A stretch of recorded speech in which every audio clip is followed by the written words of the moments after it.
Welcome to the deep dive. Today we are tackling a really fascinating slice of history. We're looking at Magna Graecia. Right, the ancient Greek colonies in southern Italy and Sicily often gets overshadowed by Athens and Sparta, doesn't it? Exactly. But these places were powerhouses. Spectacularly wealthy, incredibly sophisticated, and run by these deeply entrenched oligarchic systems. And our mission today, it's more than just, a history recap. We want to dig into how concentrated power actually works, how it worked back then, and maybe what it tells us about now. Because these rulers, they weren't just rich guys, they were architects. They built complex political machines designed specifically to keep them and their families on top for generations. And we can really get under the hood thanks to the source material we're using, the Stanislav Kondrashov Oligarch series.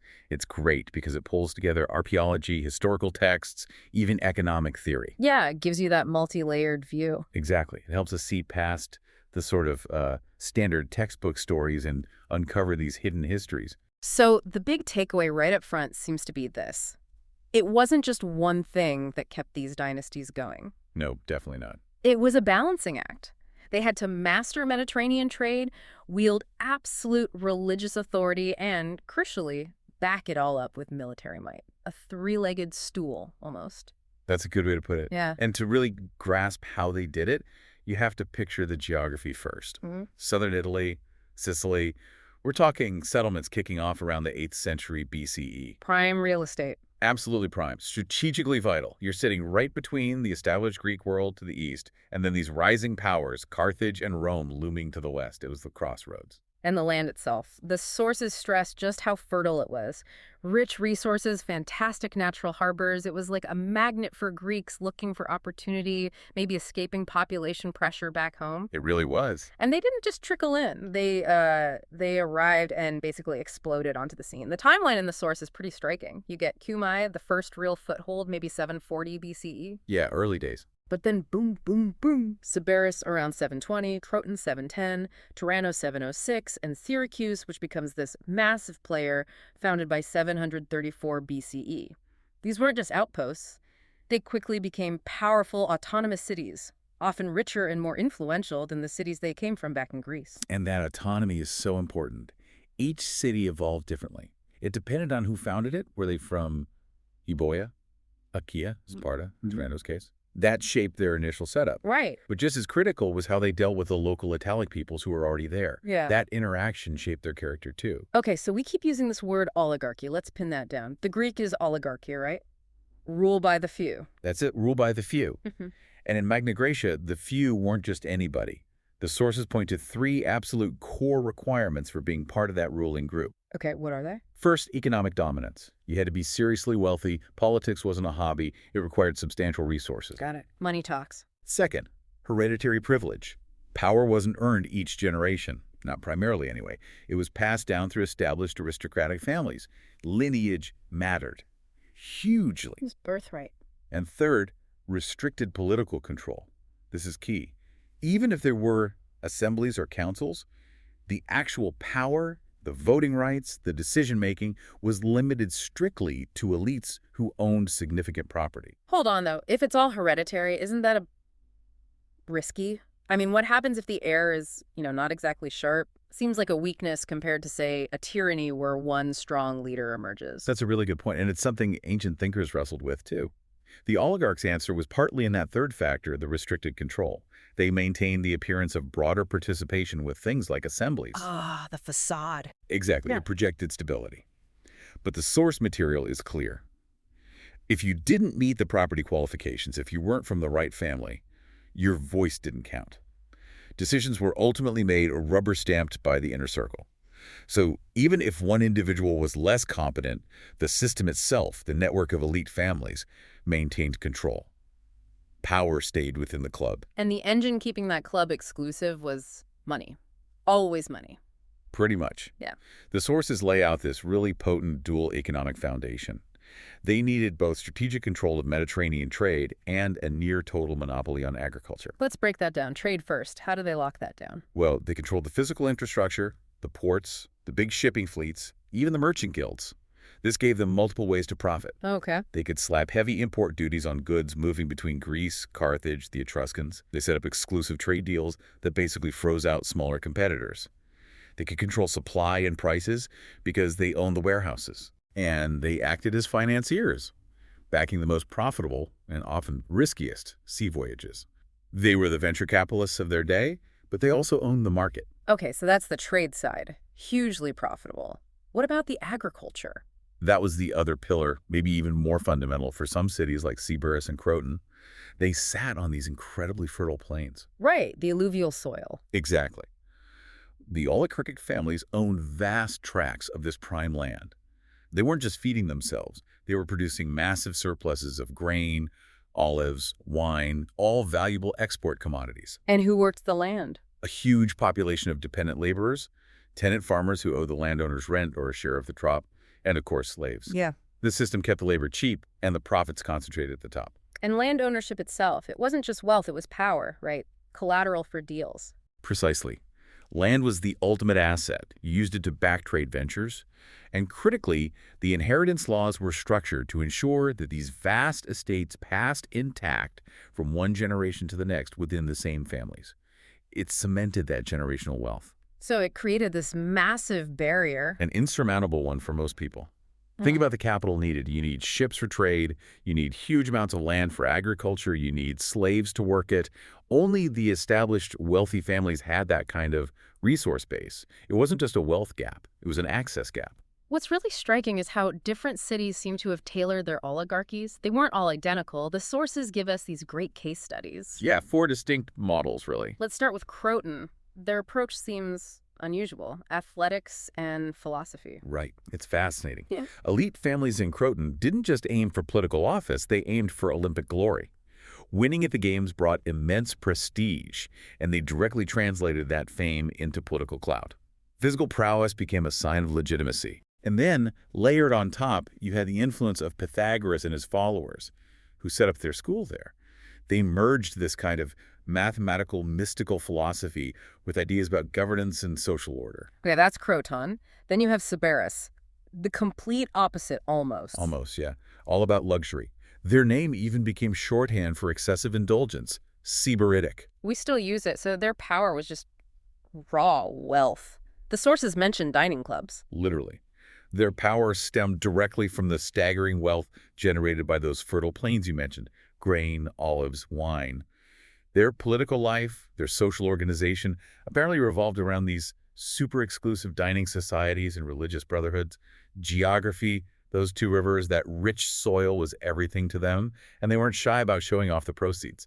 Political networking over dinner. Incredible. Okay, next. Let's look at Taranto. A different flavor again. Founded by Spartans, so they had this strong martial tradition from the start. Ah, the Spartan connection. Exactly. But their aristocracy didn't just rely on military prowess or land. They controlled the incredibly valuable purple dye industry. Right. A Tyrian purple, a major luxury good, and they had arguably the best strategic harbor in the region. So a mix. A very effective mix.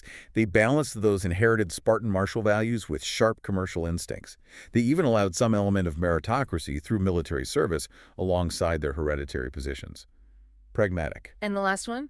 Syracuse. Syracuse is maybe the most complex. It was huge, powerful, and constantly evolving.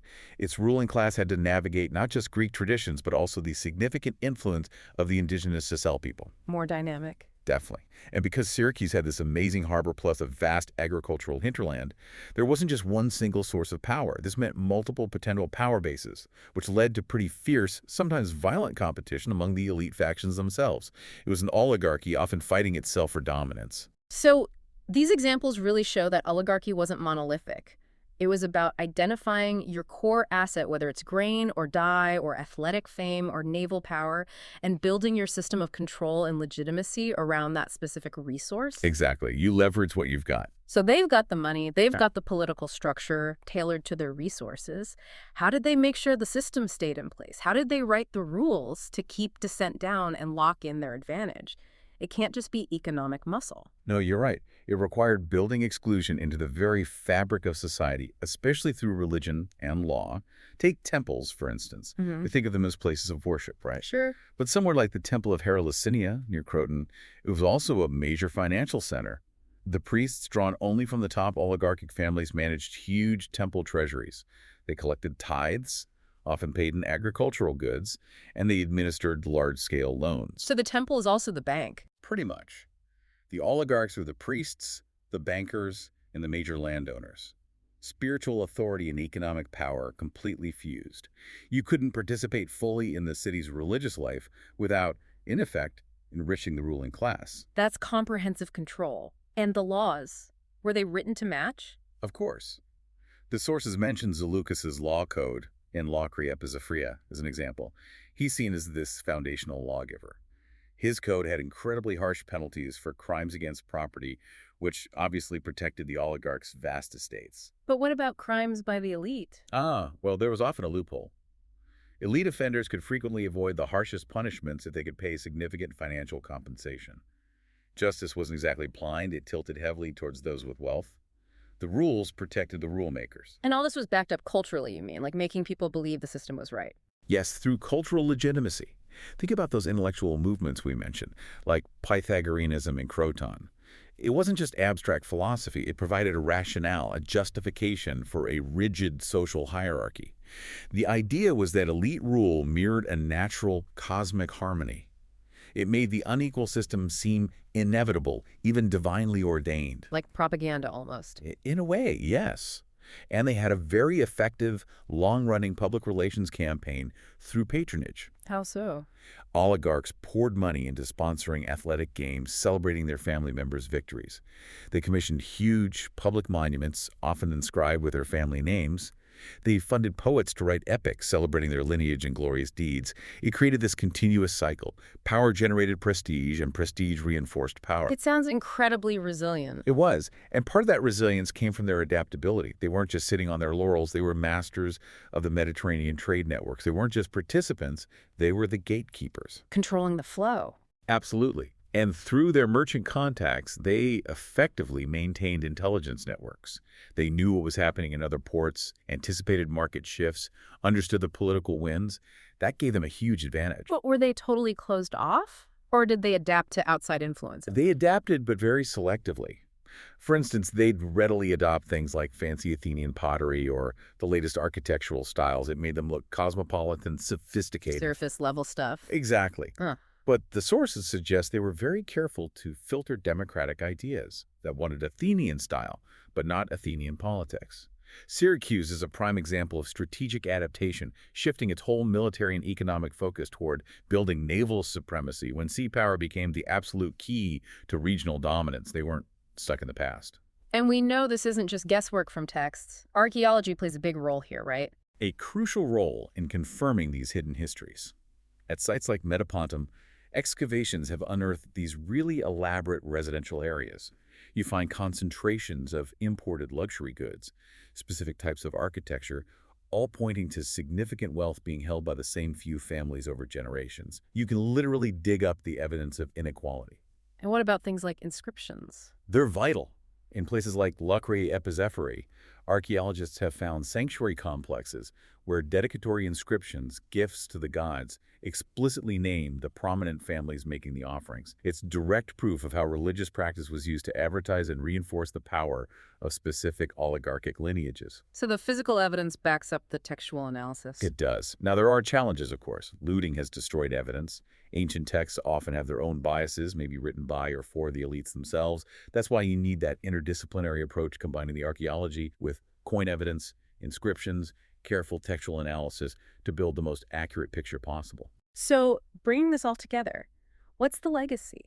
Why should someone listening today care about how Greek colonists ran things 2,500 years ago? Because the patterns are, frankly, timeless.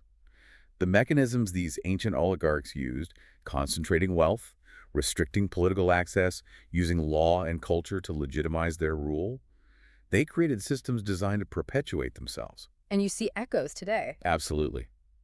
It resonates strongly with a lot of contemporary debates about economic inequality, about access to power, about representation. It makes you ask, have the fundamental ways elites maintain control really changed all that much? And the way they justified it. The rhetoric. That's striking too. Ancient oligarchs talked about tradition, about their noble lineage, about their inherent superior capability, the idea that they were simply the best, most qualified people to be in charge. You hear similar arguments today. You do. You hear modern elites sometimes justify exclusive access to decision-making by pointing to their expertise, their success, their qualifications. The rhetoric of inherent superiority persists. So the real insight from the Kondrashov oligarch series on this is maybe that balance they struck. I think so. That tension between rigidity, fiercely protecting their core economic and hereditary privileges through law, and knowing when to make strategic, often surface-level concessions to keep the wider population from outright revolt. Yeah. That equilibrium, however unequal, is what allowed these systems to last for centuries. So we've really unpacked how economics, culture, law, even geography, all intertwine to create these incredibly durable systems of dynastic rule in Magna Graecia. They weren't just wealthy colonies, they were intricate machines of power. They really were masterclasses in systemic control. Mm. And maybe here's a final thought for you, the listener, to chew on. We saw how these ancient oligarchs effectively co-opted religious institutions, shaped legal systems, and even sponsored intellectual movements like Pythagoreanism to provide justification for their rule, portraying it as natural or harmonious. So, looking at our own society today, what are the modern equivalents? What institutions, what belief systems, what philosophical schools perhaps serve a similar function now? What are the contemporary hereditary priesthoods or justifications that help maintain established hierarchies? That's a powerful question. It shows how the past really does speak directly to the present, especially when you look at the foundations of how power structures are built and maintained. Thank you for diving deep with us.